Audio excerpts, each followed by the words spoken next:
9 months, you carried your baby in your womb. And then you went through the excruciating pain of labor. The least that you can do is to immunize that baby against common diseases like tetanus, hepatitis. We have a doctor in the house who is going to shed light on some of this immunization. His name is Dr. Abraham Idokoko. My name is Edak Willie. See you shortly.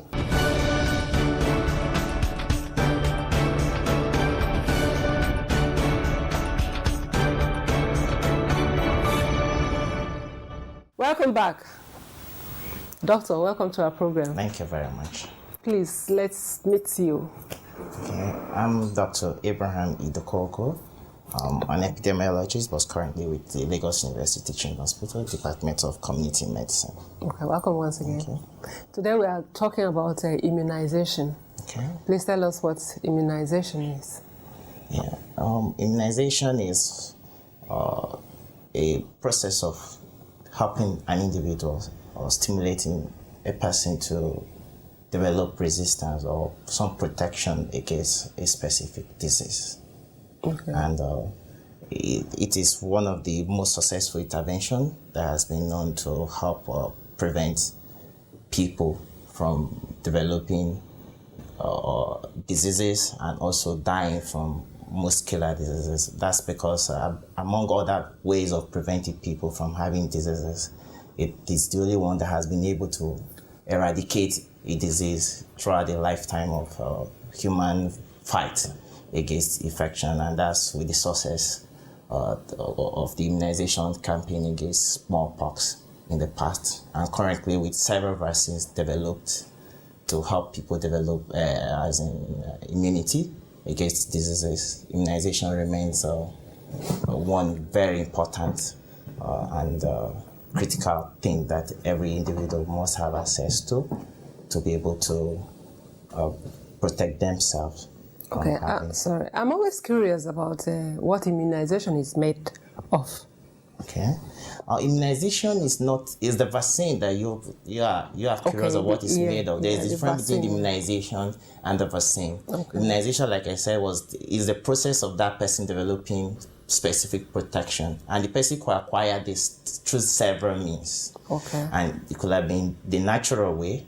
Okay. And it could have been an artificial, or what you call some acquired way of acquiring that immunity. Mm-hmm. So the natural way is when the person normally have access is exposed to an infectious agent, and then he develop diseases, or he may not develop disease, but the body develop antibodies against that infection. And next time he is exposed to that organism, he will no longer have to develop. The body is already prepared to fight it off. Okay. And that occur also. It can also occur naturally, like maybe the mother, having been exposed to this infectious agent before, transfer this to the child, either in the womb or usually also during breastfeeding. And then the child is not able to acquire some kind of protection against this infection without having been exposed before to this infection.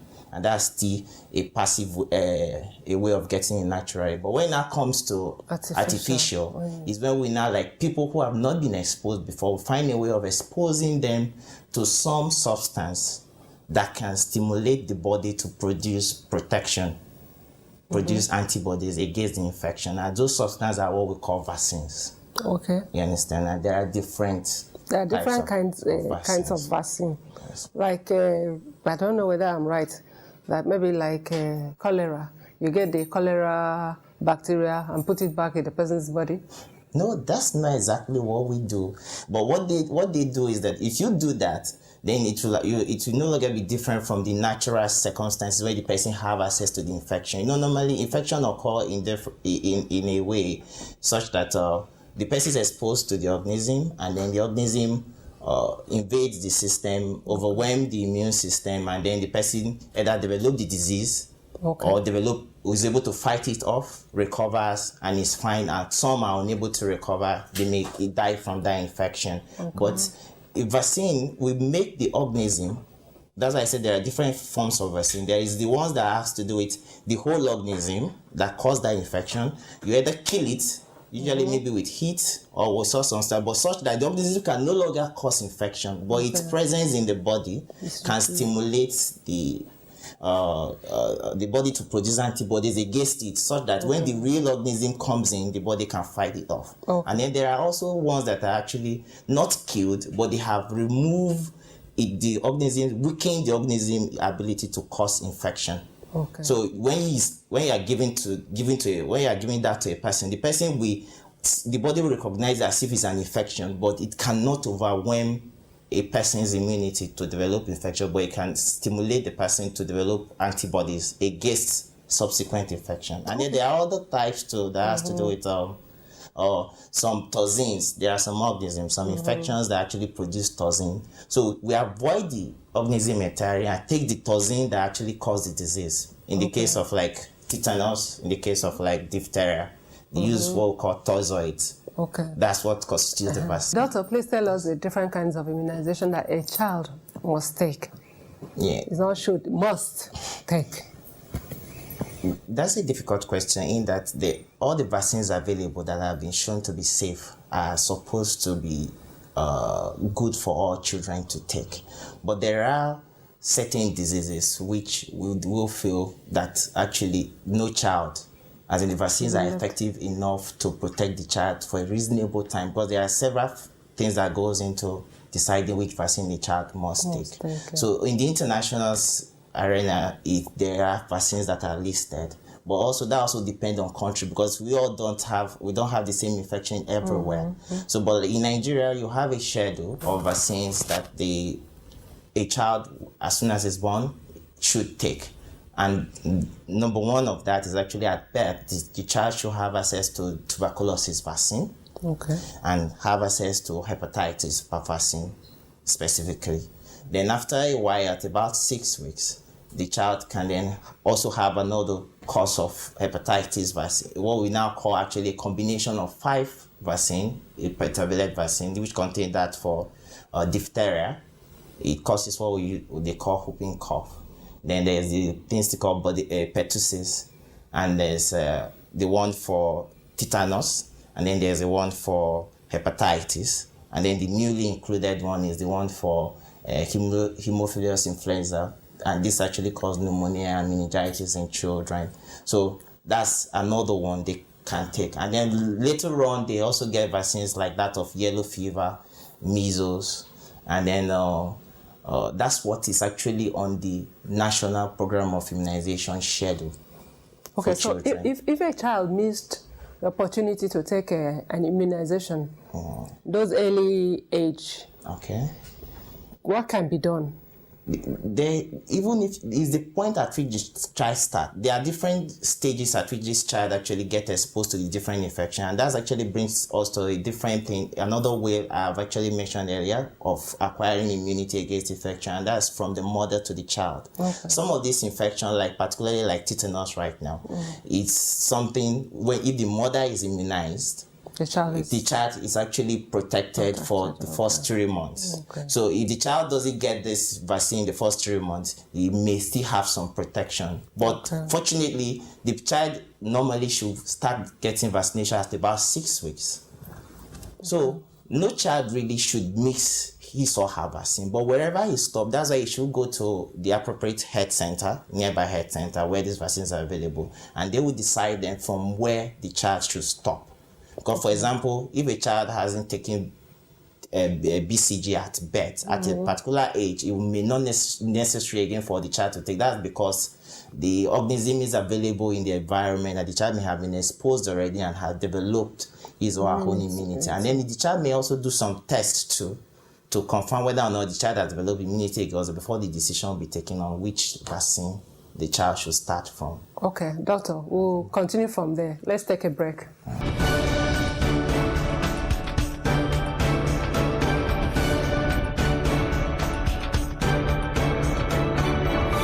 There is plaque in everybody's mouth. It forms every day. That is why we need to clean daily. Back pain can be said to be a result of wear and tear. Yeah, that's Raise one leg up and then try and pull it to your chest. Your head down.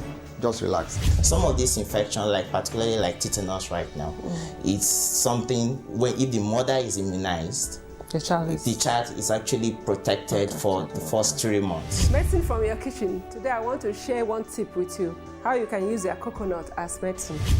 Hi, my name is Edak, Willie. If you want to know how to stay healthy and fabulous, join me every week.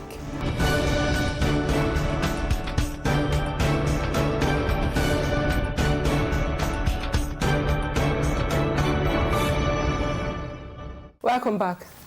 Doctor, as we were talking about the different kinds of immunization that a child can take, and that some are not necessary if you pass the stage that you should have taken, if you pass it, is not necessary. No, I can't use the word necessary. Okay. All vaccines are necessary for most children. But if a child should pass, like the one that is supposed to be taken at 6 weeks, if a child did not take that at that time, what should be done? The child comes whenever it comes. For example, let's say the pentavalent vaccine that has 5 different vaccines. Whenever the child comes, it starts from where the one he hasn't taken, and then completes the immunization. And it depends on how long the child has stayed away from, as in the vaccine. If it's just like he has missed it for just some few weeks, it could actually continue from where the child stopped. Like if he's taking 1 dose, because some of the vaccines he has to take like 2-3 doses to develop full immunity. So it depends. If he has taken just 1 and he has not stayed away for too long,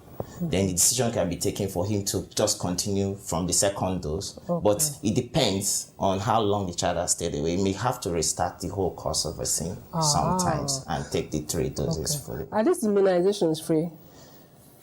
Vaccines are expensive products, and usually that's why I mentioned only the ones that are available on the national schedule. And that means that actually the government, in collaboration with international agencies, have made that available at the health centers. So they are available, of course, for free. But there are so many other vaccines that the child can have, like the one you mentioned against rotavirus, which causes diarrhea in children, the one for typhoid, the one for cholera, vaccines for chickenpox that you were talking about. They are all available as well, but they have not been paid for by the government. So you have to, if you're going to get those vaccines, you have to buy them for your child. So, even the ones that are free, some mothers do not know where to go for.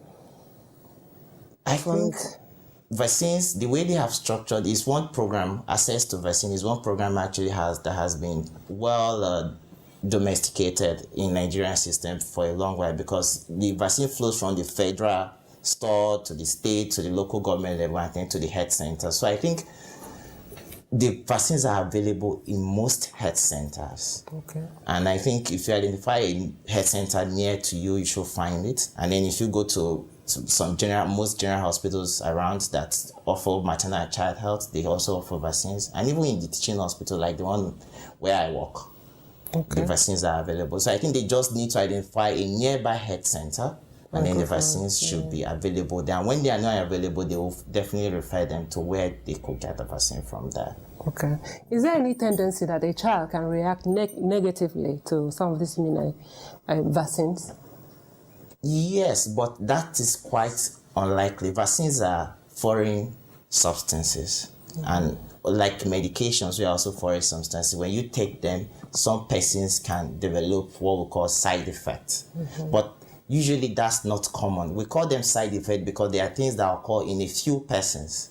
Like before vaccines are actually even licensed for use in humans, they would have been tested in very large populations and find out that, okay, only very few, let's say we test it in 10,000 persons and find out that out of 10,000, just about 10 to 15 persons had some complaints. So we cannot, that means the vaccine is good for the other 9,000 plus we're okay with the vaccine. So we call that side effect. And most times for most vaccines, the side effects are not as, the common side effects are things that happen maybe due to the injection, if the vaccine is an injectable one.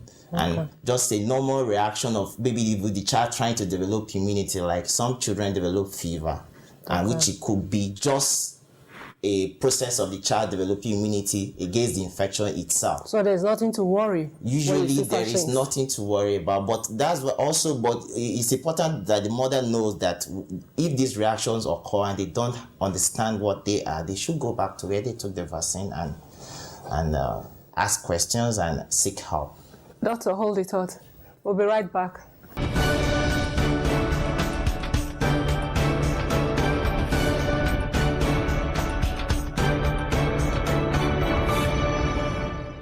Asthma is a chronic disease of the lungs, of the airway. Smoking also is associated with increased risk of developing hypertension. There is plaque in everybody's mouth. It forms every day. That is why we need to clean daily. Back pain can be said to be a result of wear and tear. Yeah, that's the Raise one leg up and then try and pull it to your chest. Your head down.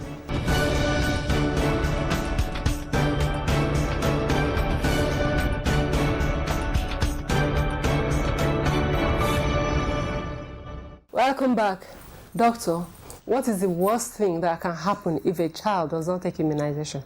The child will acquire the infection if he's exposed, and then of course, like any other infection, like most of these infections actually are deadly infections. Look at tuberculosis, for instance. If the child acquired tuberculosis and it's not detected even in children, it's very difficult to even diagnose that tuberculosis in children, and the child could die from that. Because look at also hepatitis. The child could develop cancer later on, and then Hepatitis leads to cancer?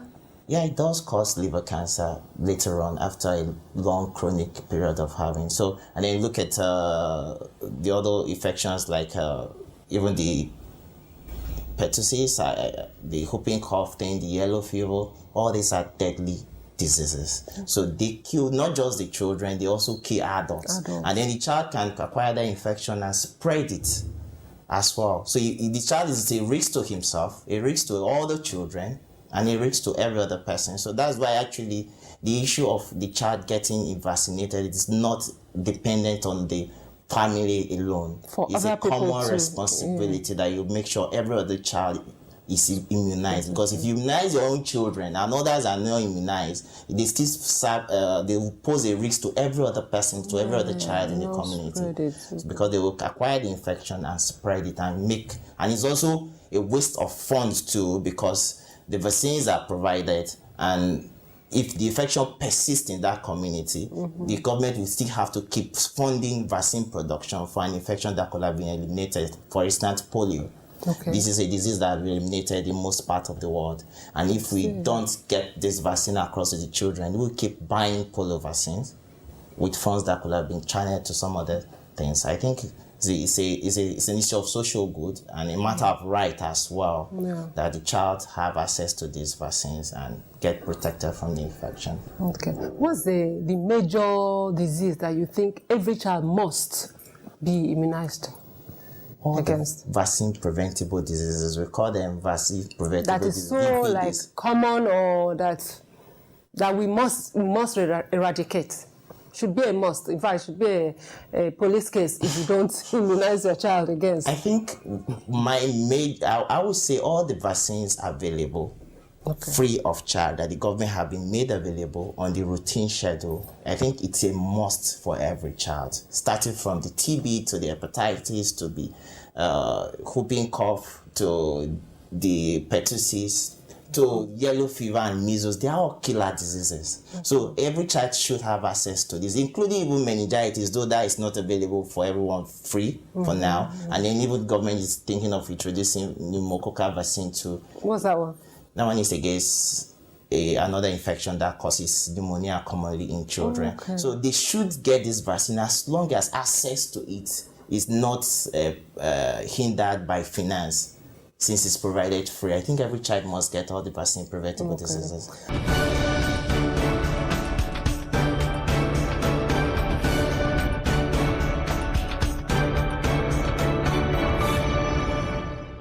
Back pain can be said to be a result of wear and tear. Yeah, that's the Raise one leg up and then try and pull it to your chest. Your head down.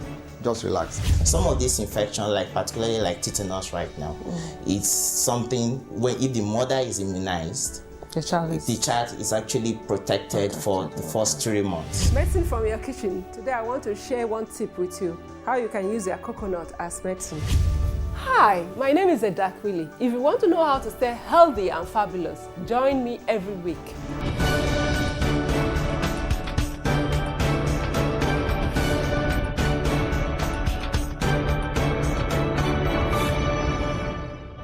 In conclusion, are there some diseases now that could have been prevented if we were immunized, if we had these vaccines before? Okay. Yeah, thank you very much. The first thing I want to say is that today you and I are not scared of things like smallpox because there was a vaccine program that eliminated that from the world entirely. And also diseases like that of polio, we are thinking of eradicating it totally because that in vaccine has been eliminated in some part of the world. Even in Nigeria, it's been eliminated in most states, except a few states where the vaccine coverage has not been total. You understand? So polio right now, children, particularly around here, are not too scared of it because the vaccine program are ongoing. Then even things like TB used to be one of the biggest killer in the 19th century, but today we are no longer. TB is not that. It's still a killer disease, but it's not as common as it used to be. It used to be a death sentence, kind of. Yeah. So, but now because there are vaccines and then also there are effective treatments, and of course, what's going on again? So many things like yellow fever too. I'm sure most people have not probably seen a case of yellow fever recently anywhere around. It's one that is also being controlled with the use of vaccine. So that yellow fever used to kill pregnant women a lot. It can affect anyone that has not been immunized, or from childhood to adults. So that's another one. Measles also is another one that is being eliminated and it can be eradicated if vaccine coverage is actually improved on. So I think those are more reasons why parents and guardians and even people that are not related to these children should take, even the schools particularly, I think the schools should also take conscious efforts to ensure that children who are in those schools are fully immunized. It can actually be added as a criteria for admission to school. Because actually, children that are not immunized, some schools do that. So, but it's not. I don't think it's a policy thing in a public school. We don't need a vaccination card to get admitted to a public school. But you understand. But I think even when the issue should not be like she used as a discrimination, but it can be. It's something that should be done. And if the child hasn't been vaccinated, that there's no evidence of vaccination, the school should actually then direct those children. Is there any danger of having overdose? Like maybe the child had it before and somehow the child lost, or the parents lost his or her card, and can the child be immunized again?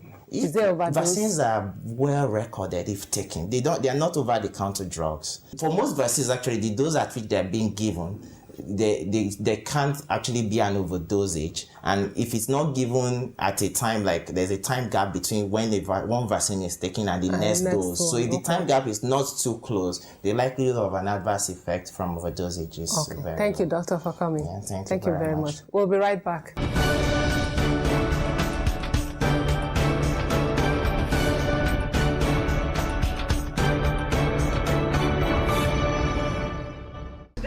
Watermelon, we have banana, cucumber, carrots, apples, different kinds of fruits.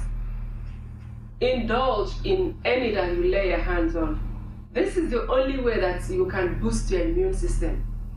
You cannot boost your immune system by eating overcooked and processed foods. The best way is to source your vitamins from fruits and vegetables, and we have them in abundance in our society. That's my tip for you today. My name is Edak. See you next time.